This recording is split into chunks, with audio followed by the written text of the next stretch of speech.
नमस्कार। केमिस्ट्री की सबसे बड़ी सरदर्दी केमिकल इक्वेशंस को बैलेंस करना। कभी कभी तो घंटों लग जाते हैं, नहीं?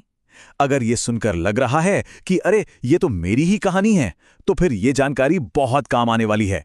आज हम एक ऐसी ट्रिक सीखेंगे जो इस पूरी झंझट को हमेशा के लिए खत्म कर देगी। ये वाली फीलिंग तो सबको पता है। क्यों? अरे अभी अभी तो ऑक्सीजन को बैलेंस किया था और अब देखो आयरन गड़बड़ हो गया। एक को सही करो, दूसरा बिगड़ जाता है। ये एक ऐसा लूप है जो कभी खत्म ही नहीं होता। बस आप गैस करते रहते हैं और आखिर में हाथ लगती है सिर्फ निराशा। लेकिन अच्छी खबर यह है कि इससे बाहर निकलने का एक बहुत बेहतर, एक स्मार्ट तरीका है। तो अंदाजे लगाने का वो खेल अब खत्म। तो आज हम क्या क्या करने वाले हैं? सबसे पहले बात करेंगे उस फ्रस्ट्रेशन वाले लूप की। फिर हम आपको देंगे केमिस्ट्री का एक चीट कोड। हम उस मेथड को स्टेप बाय स्टेप सीखेंगे, उसके फायदे देखेंगे और आखिर में प्रैक्टिस करने की बारी होगी। चलिए शुरू करते हैं। तो सबसे पहले चलिए उस प्रॉब्लम की जड़ तक चलते हैं जिससे हम सब गुजरे हैं। इसे हम फ्रस्ट्रेशन लूप या निराशा का चक्र कह सकते हैं।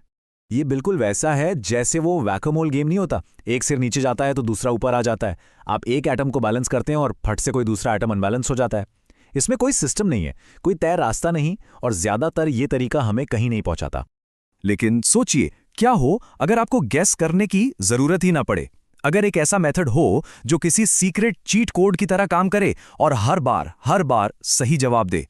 इसे कहते हैं एल्जेब्रिक मेथड या बीजगणितीय विधि। और हाँ, नाम सुनकर डरना नहीं है। ये कोई मुश्किल मैथमेटिक्स नहीं है, बल्कि एक बहुत ही लॉजिकल ट्रिक है। ये केमिस्ट्री की एक उलझी हुई प्रॉब्लम को एक सिंपल सी एल्जेब्रा पजल में बदल देती है। और सबसे अच्छी बात, ये 100% काम करती है, हमेशा। तो सवाल ये है कि ये मैजिकल मेथड आखिर काम कैसे करता है? चलिए इसे एक एग्जाम्पल के साथ एकदम आसान स्टेप्स में समझते हैं। ठीक है, तो हम ईथेन के कंबशन यानी दहन की इस इक्वेशन को बैलेंस करेंगे। हाँ, देखने में ये थोड़ी मुश्किल लग सकती है, पर यकीन मानिए हमारे मेथड से ये एकदम आसान हो जाएगी। ओके, स्टेप 1, सबसे जरूरी स्टेप, गेस करना बंद करें। इसकी जगह हम हर मॉलिक्यूल के आगे एक वेरिएबल मतलब एक लेटर रख देंगे, जैसे ए, बी, सी और डी। बस यही हमारे पूरे सॉल्यूशन का बेस है। अब स्टेप 2, हम हर एलिमेंट के लिए एक छोटी सी इक्वेशन बनाएंगे। बहुत आसान है, बस ये मान लीजिए कि रिएक्शन वाला जो तीर है वो एक इक्वल्स टू का साइन है। तो कार्बन के लिए देखते हैं। लेफ्ट साइड में है 2 कार्बन एटम, जिसके आगे ए लगा है, तो ये बन गया 2a। राइट साइड में है 1 कार्बन एटम, जिसके आगे सी है, तो ये बन गया c। सिंपल, हमारी इक्वेशन हुई 2a इक्वल्स टू c। बस यही काम हम हाइड्रोजन और ऑक्सीजन के लिए भी करेंगे।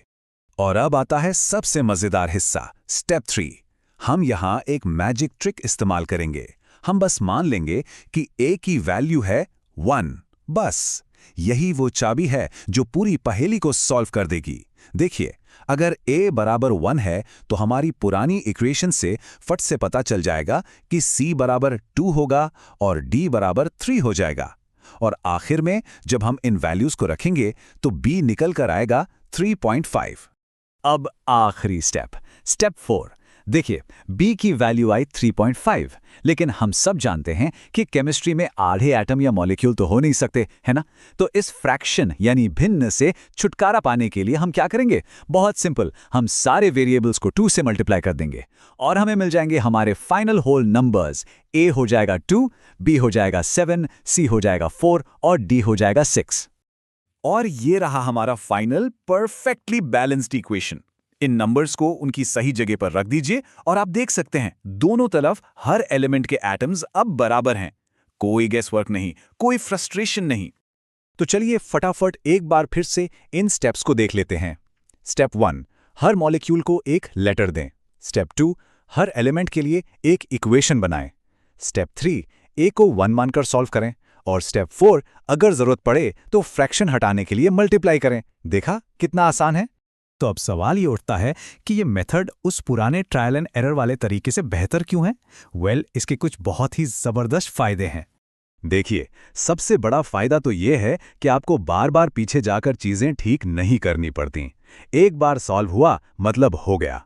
दूसरा, ये मेथड मुश्किल से मुश्किल पॉलीएटॉमिक आयंस पर भी एकदम परफेक्ट काम करता है। और सबसे जरूरी बात, जब आपका मैथ सही है तो आपको 100% कॉन्फिडेंस होता है कि आपका जवाब भी सही है। और ये एक प्रो टिप है, खासकर एग्जाम्स के लिए। जहां टाइम की कमी होती है, वहां जैसे ही कोई ऐसी इक्वेशन दिखे जिसमें 3 से ज्यादा एलिमेंट्स हो, बिना सोचे इस मेथड को यूज करें। ये गैस करने में बर्बाद होने वाले आपके कीमती मिनट बचाएगा। ठीक है, तो थ्योरी और मेथड तो हमने समझ लिया, पर अब बारी है इसे एक्शन में लाने की। क्योंकि किसी भी नॉलेज को स्किल बनाने का सबसे अच्छा तरीका है प्रैक्टिस। तो ये रही आपकी 5 चुनौतियां। स्क्रीन पर 5 अलग अलग इक्वेशंस हैं। अब हम चाहेंगे कि आप इस प्रस्तुति को यहीं पॉज करें और इन सभी को हमारे 4 स्टेप वाले अलजेब्रिक मेथड से सॉल्व करने की कोशिश करें। आराम से अपना टाइम लीजिए और हर स्टेप को फॉलो कीजिए। इस मेथड को सीखने के बाद कोई भी केमिकल इक्वेशन आपको डरा नहीं पड़ेगी। ये अब सिर्फ एक पजल है और उस पजल को सॉल्व करने की चाबी अब आपके पास है। तो अब सवाल यह है कि क्या आप किसी भी इक्वेशन को सॉल्व करने के लिए तैयार हैं?